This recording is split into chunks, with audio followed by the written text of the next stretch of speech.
Hello বন্ধুরা, আসসালামু আলাইকুম। সবাইকে আমার চ্যানেলে স্বাগত। যারা ভিডিওটা দেখতেছেন তাদের কাছে আমার একটাই অনুরোধ থাকবে যে ভিডিওটা দেখার পরে অবশ্যই ভিডিওটা লাইক করবেন এবং চ্যানেলটা সাবস্ক্রাইব করবেন এবং ভিডিওটা না টেনে দেখার চেষ্টা করবেন। কারণ ভিডিওটা টানলে অনেক কিছু আপনারা মিস করবেন, অনেক কথা, অনেক ইনফরমেশন আপনারা মিস করবেন।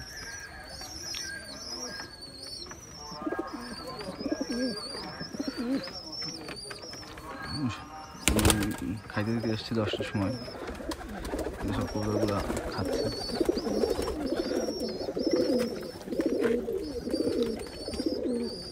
দুইটা কবুতর উড়াইছিলাম 8টার দিকে, প্রায় 2 ঘন্টা 20 মিনিটের মতো উঠলো। একটা কবুতর নবীন আর একটা কবুতর পুরনো। আমার যে আগে যে পুরনো কবুতর একটা হারাই গেছে, বর্ষা বৃষ্টিতে উড়াইছিলাম, সেটার নামই নাই।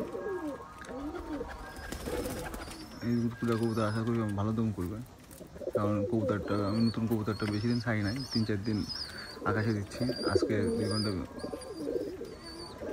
17 মিনিট 2 ঘন্টা 17 মিনিট উঠছে।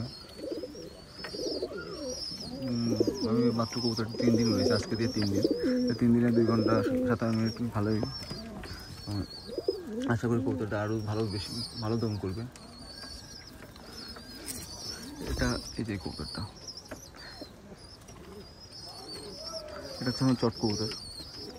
আমার চটের মেন যে চট পেয়ার, তার বাচ্চা একটা। অনেকদিন উড়ায় না, সাধারণত চট পেয়ারের বাচ্চা খুব কম করি, যার কারণে উড়ানো হয় না। তা ভাবলাম এটা উড়াই, অনেকদিন উড়াই না। চট কবুতর উড়াই যে মজা, সব যে বাচ্চা খাওয়া আসছে, কবুতরটা খাইতে দিয়েছিলাম। কবুতর ছাইরে পলায় একটা মজা হচ্ছে, এই ওর বাচ্চারা খায়, এই ওর বাচ্চারা খায়, এতে করে বাচ্চা ছোটো হয় না, ভালো বড়ো সাইজ হয়। আর এই জিনিসটা খুব ভালো লাগে। আর খেঁচাই পারলে কবুতরের ক্যালসিয়ামের অভাব হয়, এই সমস্যা লাগিয়ে থাকে। আমার মূল যে পেয়ারগুলো, সেগুলোর যে আমার যার ভাইপোর কাছে দেওয়া, সেই ভাইপো ওইখানে যে বেশ কবুতর প্রায় অসুস্থ হয়। ও তো সবসময় ওষুধের পরে রাখে, ক্যালসিয়ামের পরে রাখে। আমার এইখানে বাড়ি যেগুলো রাখি, সেগুলো যে সুরকি ফেলানো আছে, ওরা ওদের মতো ইচ্ছা মতো খায়, খোসা দিয়ে ফেলাই দিই, ওরা ইচ্ছা মতো খায়। এইগুলো দেখি এদের ক্যালসিয়াম বা এদের ডিম পাড়ার আর ভালো পারে, বা রেগুলারলি করে বিট করে। একটা চটনর দানব, বড় সড়ো একটা নর, এই বাচ্চা খুব ভালো। ওর একটা বাচ্চা সেই যে লেজ কালো পাক কালো, এই বাচ্চাটা বড় সড়ো একটা বাচ্চা। এই মাটিটা হারাই গেছে, এই মাটিটা খোপ থেকে বেরোইছে, বাজি ধরছে, উপরে উঠে গেছে, আর নামতে পারিনি। আর কবুতরটা আমার যে সেইভাবে বাড়ি চিনা ছিল না। বর্ষার সময় বেগে উপরে মেঘ ছিল, কবুতরটা নামে নাই। ও একাই মানুষ করছে এই নটটা, ওই বাচ্চাটারে একাই খাওয়ায় অত বড় করছে। দেখি বাচ্চাটা উড়বো, বাচ্চাটা মেবি মধ্য বাচ্চা হবে, নর বাচ্চা, এই মধ্য বাচ্চা।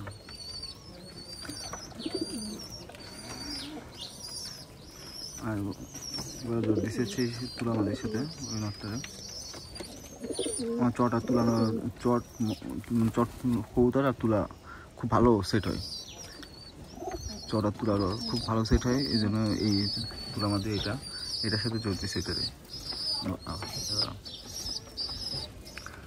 এই যে আমার এই চট মাদিটা ডিম পারছে, দেখি বাচ্চা উড়াবো। তুলা সেট এই মাদিটা হচ্ছে কি পছন্দের একটা মাদি। এই মাদিটা অসাধারণ বাজি। ও যখন বাজি করতো 7-8টা করে বাজি খাইতো। আর বাজির শব্দ কি, কবুতর ছোটোখাটো, কিন্তু বাজি খাইলে ঠাস ঠাস করে শব্দ হইতো, একেবারে মিডিল থেকে শোনা যায় স্পষ্ট। টিপে গেলেও শোনা যায় যে কয়েক সেকেন্ড পরে শব্দ আসতেছে, এত সুন্দরই বাজি করে। আবার এই মাদিটা 5-6বার বাজি খাইলে কবুতর টিপে। এর বাচ্চাও খুব ভালো হয়, বাচ্চা হয়েছে 2টা জিনিস। ওরা জোর দিচ্ছে তুলানোর সাথে, একটা তুলানোর চট দিয়ে করা একটা ওর সাথে।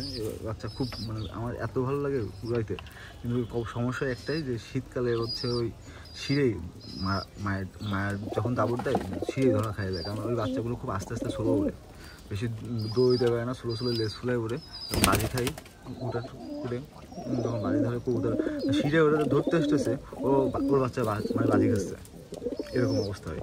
শিরে এবার ধরতে আসতেছে, ও দৌড়বে কি, বাজি খাচ্ছে ও, ঠিক আছে, আর শিরে ধাপ করে ধরে নিয়ে চলে যায়। এই জন্য হচ্ছে আমার খুব মানে এই বাচ্চাগুলো খুব কষ্ট দিয়ে যায়, যেগুলো যখন যায় খুব কষ্ট দিয়ে যায়। এই মাদিটা আমার খুব পছন্দের একটা মাদি। মাদিটা হচ্ছে নাকটানা দিয়ে আর অন্য একটা বেড দিয়ে এই মাদিটাকে তৈরি করা, মানে আমার খুবই অসাধারণ একটা পছন্দের একটা মাদি। এদের আছে কিছু হোক না, উড়াই শান্তি পাওয়া যায়, মানে দেখে শান্তি, এত সুন্দর ফুল করে ছোটো ছোটো মাছ মারে। আর যখন মনে হয় বললাম না শিরে এভাবে ডাব রাখছে, কিন্তু ও বাজি খাচ্ছে, ও বাজি খাচ্ছে, ধরে নিয়ে ধরে রাখ, এরকম এই জন্য ধরা খায়। আর শিরে যেইবার আমাদের এখানে কীরকম চাপ সেটা বুঝতেই পারতেছে না, এখনই অলরেডি আকাশে শিরে দেখা শুরু হয়ে গেছে। আর পুরোপুরি শীত পড়লে কী হবে না এটা বুঝতে পারতেছে না। আমাদের পাশে হচ্ছে বিলে এখন খাবার পায় না শিরেগুলো, আর শিরে খাবার না পাওয়ার কারণে হচ্ছে এখন হচ্ছে এসে কবুতর হামলা করে। শীতের সময় তো পুরোপুরি হামলা করবে, শীতের সময় ফুলফিল হামলা করবে। বাচ্চা হিসেবে বেশ কিছু